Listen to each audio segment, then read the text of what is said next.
आज हम एक ऐसे सवाल को समझने की कोशिश करेंगे जो बहुत ही निजी है, बहुत गहरा है और गोद लेने, पहचान और कानून के बीच की नाजुक लकीर पर खड़ा है। ये कहानी एक पिता के डर से शुरू होती है, एक आलिम की रहनुमाई तक जाती है और आखिर में एक ऐसा सवाल छोड़ जाती है जो हम सबको सोचने पर मजबूर कर देता है। सोचिए, ये शब्द, ये सिर्फ एक डर नहीं है। ये एक पिता के दिल से निकली आवाज है। एक ऐसा डर जिसमें उनका बेपनाह प्यार भी है और उनकी बेबसी भी। और यही डर इस पूरी कहानी की जड़ है।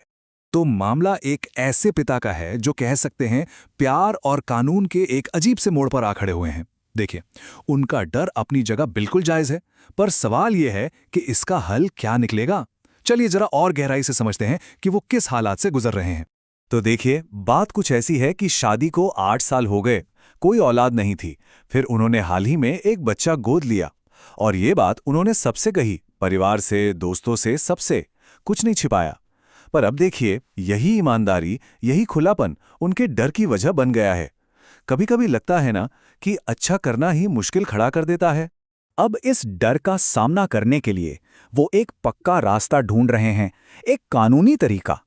मतलब वो कुछ ऐसा करना चाहते हैं जिससे वो और उनका बच्चा दोनों का भविष्य हमेशा के लिए महफूज हो जाए। और यहीं पर वो अपना सीधा सा सवाल पूछते हैं, सिर्फ एक फॉर्मेलिटी के तौर पर, क्या मैं सरकारी कागजात में पिता की जगह अपना नाम लिखवा सकता हूं? अब देखिए, सवाल सुनने में तो बहुत सिंपल लगता है, लेकिन इसके पीछे जो नैतिक सवाल हैं वो बहुत गहरे हैं। एक बात तो साफ समझनी होगी कि यहां उनकी नीयत पर कोई शक नहीं है। वो बस ये चाहते हैं कि बच्चे को उसके असली पिता के बदलते मन से बचाया जा सके। बच्चे का जो हक है, उसकी विरासत है, वो सुरक्षित रहे। मतलब उनका मकसद किसी को धोखा देना बिल्कुल नहीं है, बल्कि उस बच्चे की हिफाजत करना है जिसे वो अब पूरी तरह से अपना मान चुके हैं। तो चलिए अब देखते हैं कि इस मुश्किल सवाल पर आलिम यानी विद्वान का जवाब क्या था। और उनका जवाब किसी कानूनी पैंतरेबाजी का नहीं था, बल्कि वो बात को एक बहुत ऊंचे मकाम पर ले गए, एक नैतिक सिद्धांत पर।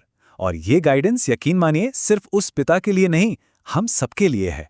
देखिए, आलिम ने जो बात शुरू की वो बड़ी हमदर्दी से की। उन्होंने ये माना कि हाँ, जब कोई इंसान बहुत ज़्यादा मजबूर हो जाता है तो कुछ ऐसी चीज़ों की इजाज़त मिल सकती है जो नॉर्मल हालात में शायद गलत हों।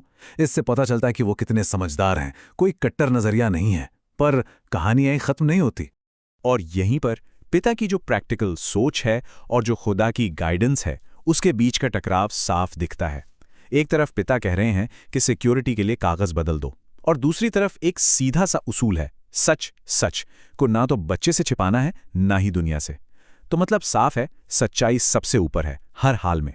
और बस यहीं से पूरी बात का रुख बदल जाता है। अब फोकस पिता के डर या उनकी सिक्योरिटी पर नहीं है, नहीं, अब बात हो रही है उस मासूम बच्चे के अधिकार की, उसके हक की। और उस बच्चे का सबसे बड़ा हक क्या है? सच्चाई जानने का हक। जरा सोच कर देखिए, किसी भी बच्चे के लिए यह जानना कितना कितना जरूरी है कि वो कौन है, उसकी जड़ें कहाँ हैं। ये कोई मामूली जानकारी नहीं है, ये तो उसकी पूरी पहचान की नींव है, उसकी बुनियाद है। एक ऐसा हक जिससे उसे कोई महरूम नहीं कर सकता। और यही उसूल आलिम की आगे की सारी सलाह का बेस बनता है। तो फिर सवाल उठता है कि करें तो क्या करें, रास्ता क्या है? तो आलिम ने एक बहुत ही प्रैक्टिकल, ईमानदारी का रास्ता बताया। नंबर 1, गोद लेने का सच कभी किसी से मत छिपाइए। नंबर 2, बच्चे के जन्म से जुड़े जितने भी ओरिजिनल डॉक्यूमेंट्स हैं उन्हें हिफाजत से रखिए। और सबसे जरूरी नंबर 3, जब बच्चा बड़ा हो, समझदार हो जाए, तो उसे बड़े प्यार से धीरे धीरे सब कुछ सच सच बताइए, ऐसे कि उसके दिल को, उसकी साइकोलॉजी को कोई चोट ना पहुंचे। और ये समझना भी बहुत जरूरी है कि आखिर सच्चाई इतनी अहम क्यों है। विद्वान ने यह भी साफ कर दिया कि जो बच्चे के असली माँ बाप हैं, उनके अधिकार किसी कागज पर साइन करने से पूरी तरह खत्म नहीं हो जाते। देखिए, कागजात रिश्ते बना सकते हैं, बिगाड़ सकते हैं, लेकिन वो उस बायोलॉजिकल सच को, उस खून के रिश्ते को नहीं बदल सकते जो बच्चे को उसके असल माँ बाप से जोड़ता है। तो ये सारी बातें सुनने के बाद हम एक आखिरी और बहुत ही नाजुक सवाल पर आकर रुक जाते हैं। एक ऐसे बैलेंस को, एक ऐसे संतुलन को ढूंढने का सवाल जो शायद सबसे मुश्किल कामों में से एक है। आखिर प्यार, कानून और सच्चाई, इन तीनों के बीच बैलेंस कैसे बनाया जाए? कैसे? ये एक ऐसा सवाल है जिसका कोई एक सीधा सा जवाब नहीं है। मुमकिन है इसका जवाब हर किसी के लिए हर सिचुएशन में अलग हो, लेकिन इस सवाल पर सोचना, इस सवाल को उठाना ही शायद सही दिशा में बढ़ाया गया पहला कदम है।